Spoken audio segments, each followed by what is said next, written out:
आज भी लग रहा है कि मेरे हाथ कुछ नहीं लगेगा। अगर यही चलता रहा तो पता नहीं मैं जिंदा भी रह पाऊंगा या नहीं। हे भगवान, ये कैसे दिन दिखा रहा है। बहुत समय पहले की बात है।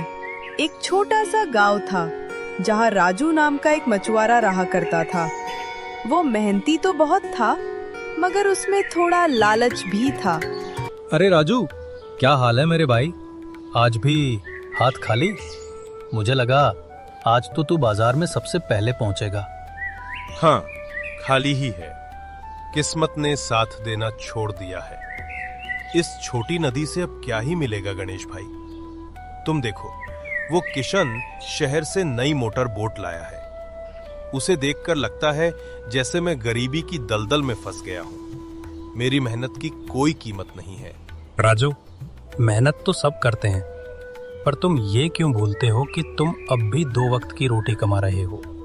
संतुष्टि सबसे बड़ा सुख है। लालच तो पानी में आग लगाने जैसा है। मुझे तुम्हारी ये ज्ञान की बातें नहीं चाहिए। मेरी मीरा के हाथ मैले रहते हैं। मेरे मोहन के पास फटी किताबें हैं। मुझे धन चाहिए ताकि लोग मेरी इज्जत करें, न कि मुझे दया की नजर से देखें। राजू की महत्वाकांक्षा अब लालच में बदल रही थी। नदी का सबसे खतरनाक और गहरा मोड़ शमशान घाट कुंड। अगली सुबह नदी में धुंध छाई हुई थी। राजू ने गणेश की बात अनसुनी कर दी। उसने अपनी नाव को लेकर शमशान घाट कुंड जाने का फैसला किया, जहां जाने की हिम्मत कोई नहीं करता था, क्योंकि वहां नदी का बहाव बहुत तेज था। अगर खतरा बड़ा है तो इनाम भी बड़ा होगा। अब मैं डरने वाला नहीं हूं। उसने अपने शरीर की पूरी ताकत झोंक दी और जाल फेंक दिया। 2 घंटे के संघर्ष के बाद उसे जाल में ऐसा झटका लगा कि नाव पलटने लगी। जैसे तैसे उसने जाल खींचा। जाल में बड़ी बड़ी कीमती मछलियां थी जो सिर्फ गहरे पानी में मिलती थीं। मैं सफल हुआ। मैंने वो कर दिखाया जो कोई नहीं कर सका। ये किशन अब मेरे सामने घुटने टेकेगा। राजू मछलियों को लेकर बाजार गया। आज तो सचमुच मजा आ गया। अब तो मैं रोज यही मछलियां बेचूंगा और खूब सारे पैसे कमाऊंगा। आहा, हे भगवान, तू ही असली मालिक है। राजू बाजार पहुंचा और उसकी सारी मछलियां हाथों हाथ बिक गईं। पहली बार उसे इतने पैसे मिले कि वह खुशी से झूम उठा। राजू तुरंत जाकर गांव के साहूकार का सारा कर्ज चुका दिया। मालिक, ये लीजिए आपके पैसे। अब हमारा हिसाब चुकता हो गया। वाह राजू, क्या बात है। आज तो तुम्हारे चेहरे पर अलग ही रौनक है। क्या हुआ? नहीं मालिक, ऐसी कोई खास बात नहीं है। बस भगवान की थोड़ी सी कृपा बरस पड़ी है। राजू घर आया। उसके हाथों में पैसे और मीरा के लिए सस्ती साड़ी थी।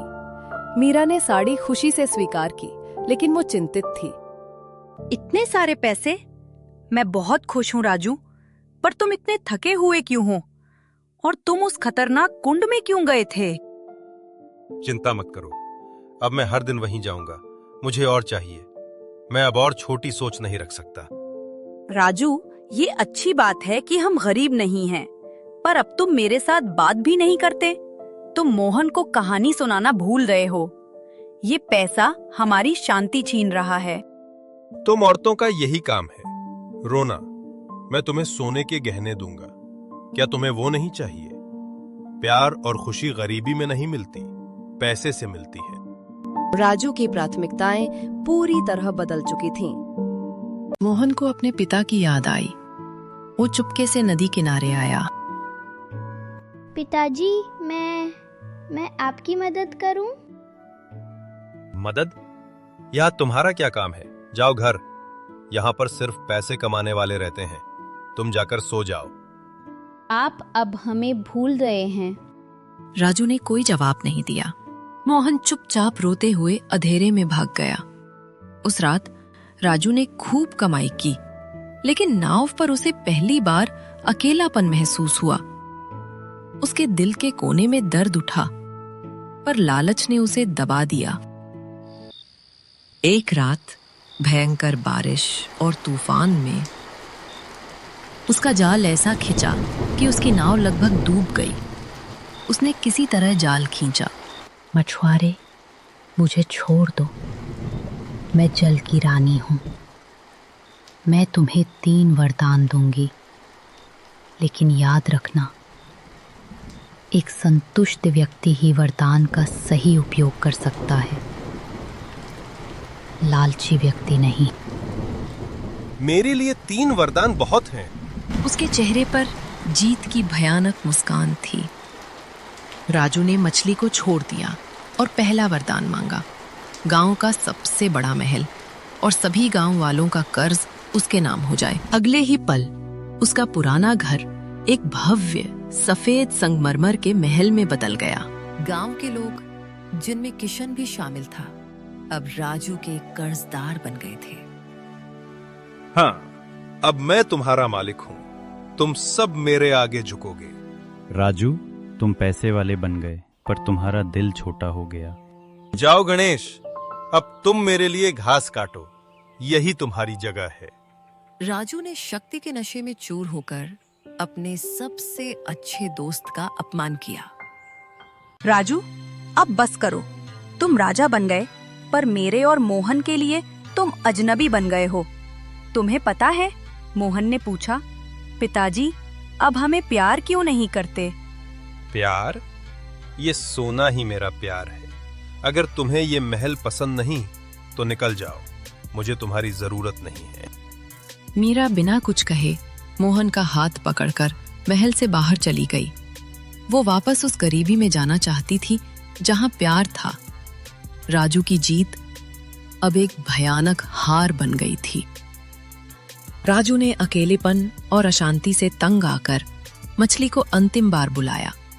वो अब पागल हो चुका था।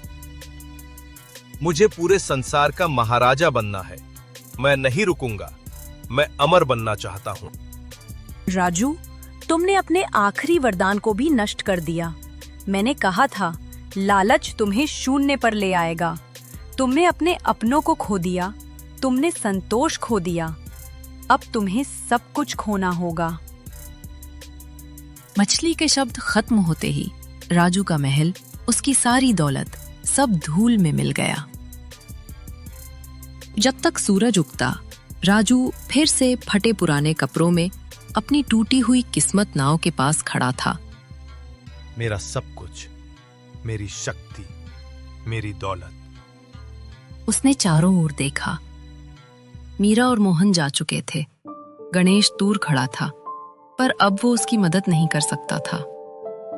राजू ने अपने जीवन में पहली बार खुद को वास्तव में गरीब महसूस किया, क्योंकि उसने प्यार खो दिया था। कई दिन बाद राजू अब शांत किनारे पर बैठा था। उसका सारा घमंड टूट चुका था। गणेश उसके पास आया और चुपचाप बैठ गया। राजू, अब कैसा लगता है? गणेश भाई, मैं अमीर बनना चाहता था, पर मैं सबसे गरीब बन गया। अब मुझे समझ आया, एक छोटी नाव, एक साधारण घर और परिवार का प्यार ही मेरी असली दौलत थे। मैंने लालच को खुशी समझा। राजू ने अपना पुराना टूटा हुआ जाल उठाया। वो अब किशन से आगे निकलने के बारे में नहीं सोच रहा था, बल्कि मीरा को वापस लाने के बारे में सोच रहा था। अब मैं ईमानदारी से मेहनत करूंगा गणेश, केवल अपनी जरूरतों के लिए, लालच के लिए नहीं।